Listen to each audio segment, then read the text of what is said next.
Hello and welcome to the Glasgow Girl channel. My name is Joanne Gilmartin and I am the Glasgow Girl. I should tell you all up front that I'm a techno dinosaur, so please don't be expecting any kind of flashy, high-tech presentations here. Instead, what you'll get by tuning in is a wee glimpse into Scottish life, traditions, music and culture, presented in a simple and easy to listen to format. As you've probably guessed by now, I was born and raised in the city of Glasgow, Scotland. And although I've lived in the USA for many years, I still have just a tiny wee hint of my Scottish accent.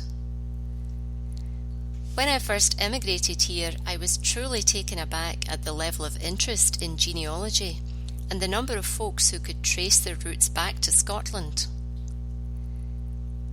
Within a few weeks of settling in Los Angeles, I visited the Scottish Festival in Costa Mesa and soon ended up chatting to some other Scots there, who turned out to be committee members. Before I left the festival that night, I was booked to sing at their next one, and the rest, as they say, is history. More information on my background can be found on my website www.glasgowgirl.com, so I won't bore you with any of that just now. Instead, today I want to spend some time talking about that great highlight in the Scottish calendar each August, the Edinburgh military tattoo. For most people, the word tattoo is immediately associated with ink and body art. But it also has several other meanings, like a rhythmic tapping or drumming beat, and when the word military is put in front of it, it then means a military performance of music or display of armed forces in general. Anyone who has been over to Scotland and watched the Edinburgh military tattoo will remember that time with great fondness, I'm sure. And incredibly, despite the unpredictability of the Scottish weather, not a single performance has ever had to be cancelled in its 68-year history. So back to the origins of this strange word tattoo. It's actually a bastardization of the early 17th century Dutch phrase "doe den tap toe," meaning turn off the tap.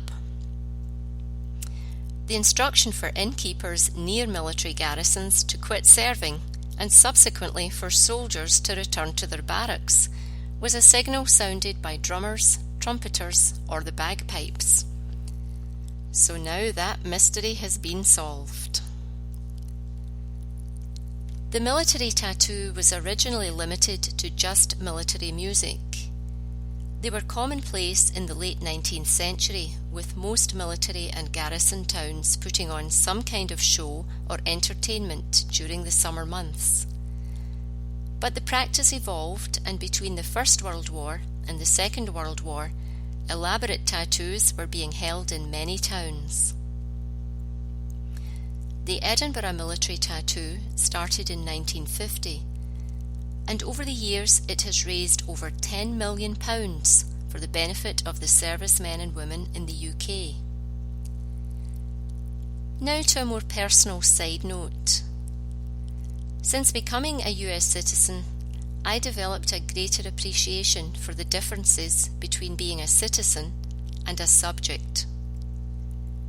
I studied the Constitution and the words of our founders, some of whom were actually Scots-born like me. And I realised that all of the great freedoms that we enjoy in America were given to us through the sacrifices of many generations of our armed forces. Since I enjoy these freedoms on a daily basis, I felt that I owed something to those who take an oath to protect us and our nation.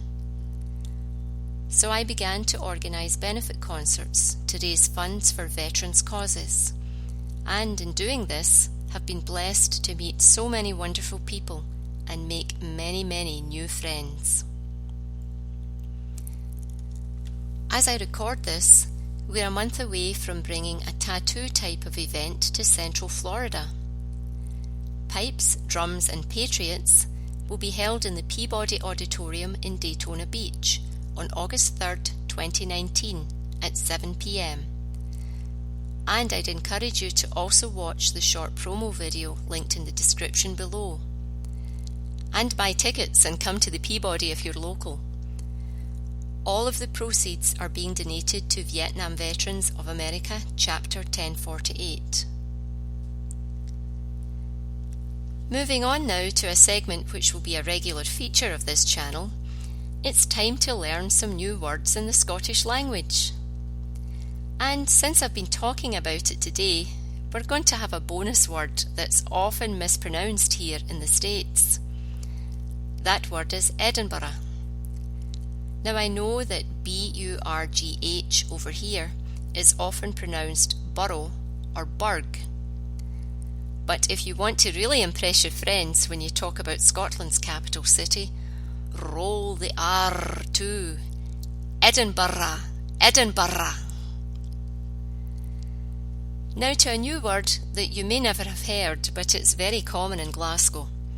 In fact, let's do two new words.